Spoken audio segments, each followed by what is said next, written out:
Halo semua, siapa yang suka baca komik lokal di Webtoon Canvas? Aku suka banget nih ngecek dan baca cerita-cerita di sana. Maka dari itu, aku mau kasih rating pribadi beberapa komik Canvas yang ada di line Webtoon. Urutan yang aku sampaikan di video ini berdasarkan update ya. Stay tune! Ini komik Canvas yang akan sangat aku rekomendasikan untuk kalian baca. Ceritanya tentang kehidupan sehari-hari Bulan, si anak SMP yang lucu, cantik, imut, dan baik hati. Gemesnya pas, dialog dan konfliknya pun pas, khas anak sekolahan banget. Terus interaksi Bulan sama keluarga dan teman-temannya manis sekali. Menurutku ini sangat berpotensi kalau semisal diangkat jadi official. Yang pengen baca Boboiboy versi komik digital, versi bahasa Malaysia ada di Webtoon Canvas. Sebenarnya ada juga versi bahasa Inggrisnya, tapi versi Malaysia ini jauh lebih populer di Webtoon Canvas Indo. Gambarnya bagus, untuk isi komiknya mirip-mirip dengan serial kartun, berisi tentang petualangan Boboiboy dan teman-temannya.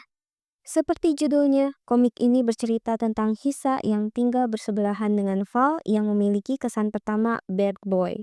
Interaksi mereka berdua selalu memunculkan kesalahpahaman, tapi berkat itulah mereka justru jadi dekat. Val punya trauma. Menurutku trauma dan masa kelam karakter utama pria, yaitu Val, kurang dikembangkan. Mungkin lebih oke kalau trauma, hubungan keluarganya, atau memori-memori buruknya di sekolah diceritakan satu persatu atau dimunculkan di tease di beberapa chapter supaya pembaca nggak sebatas tahu dari dialog karakter dan membuatnya tampak seperti flashback sekilas aja.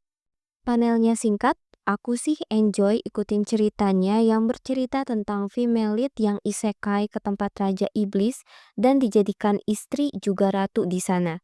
Dari segi gambar, perbedaan proporsi tubuh antara FL dan ML sangat jauh karena badan FL atau female lead dibuat kecil, sementara ML atau male lead berbadan kekar serta tinggi. Seperti komik pada umumnya, tentu Now I Am the Demon King's Wife juga memiliki konflik cerita. Sayangnya persiapan FL dan ML menghadapi ancaman atau konflik kurang terfokus karena cerita terlalu banyak menyuguhkan fanservice manja-manjaan si Raja Iblis dengan istrinya yang mungil ini di kasur. Komik ini genrenya slice of life dengan karakter utama bernama Nadia, siswi SMA pindahan yang ceria di luar tapi sebenarnya menyimpan luka. Di komik ini kamu akan menemukan banyak gambar atau meme lucu. Sayangnya menurutku bagian cerita darknya entah kenapa masih kurang bikin aku terikat ke karakternya. Pisang Raja adalah komik action baku hantam anak SMA. Gambarnya overall bagus dan banyak juga pembaca yang menyebut komik ini sebagai lukisan lokal dalam maksud yang baik ya. Dan art stylenya memang cukup mengingatkan aku pada lukisan sih ya.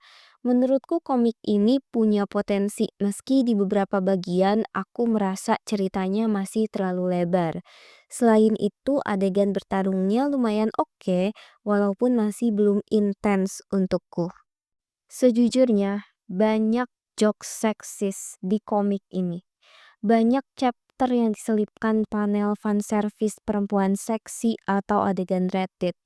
Padahal, chapter-chapter awal komedinya lebih bagus dan bervariasi, tapi entah kenapa, seiring chapter, malah lebih banyak berkutat di hubungan karakter pria dan wanita yang mana si pria dikhianati wanita atau karakter wanita dibuat nakal. Buat kamu yang suka baca kisah cinta toksik antara mafia dan orang biasa, Sweet Like Cinnamon bisa jadi pilihan tepat. Aku menikmati cerita komik ini, meski buatku peralihan antara benci ke cinta antara FL dan ML terlalu cepat, sehingga tidak terasa feel-nya. Apalagi dari segi penceritaan masih seperti novel banget. Terus dari segi penokohan, ada satu karakter yang buatku motifnya nggak jelas dan nggak penting, yaitu karakter rambut kuning temennya Ru, adiknya FL. Aku paham, Mungkin karakter ini sengaja dibuat mencurigakan, tapi sampai pada chapter 78, aku merasa tingkah dia nggak jelas dan sangat annoying. Terakhir, The Red Sinden adalah komik horor. Kalau menyangkut horor, serem atau enggak itu subjektif sebenarnya. Menurutku pribadi sih, komik ini ada potensi jadi official. Untuk gambar hantunya emang nggak terlalu seram, tapi ceritanya berisi dan bagus. Apalagi kalau kalian menempatkan diri sebagai Susi, karakter utama wanita di komik ini pasti stres banget deh. Oh iya, hantunya itu tukang pelet iya, tukang nyari tumbal juga iya. Nah, gimana rating 9 komik kanvas yang udah aku kasih ini? Kalian pengen baca judul yang mana nih? Tulis di kolom komentar juga ya kalau kalian punya rekomendasi komik kanvas yang lain. Sekian dulu video dari aku, sampai jumpa di video selanjutnya.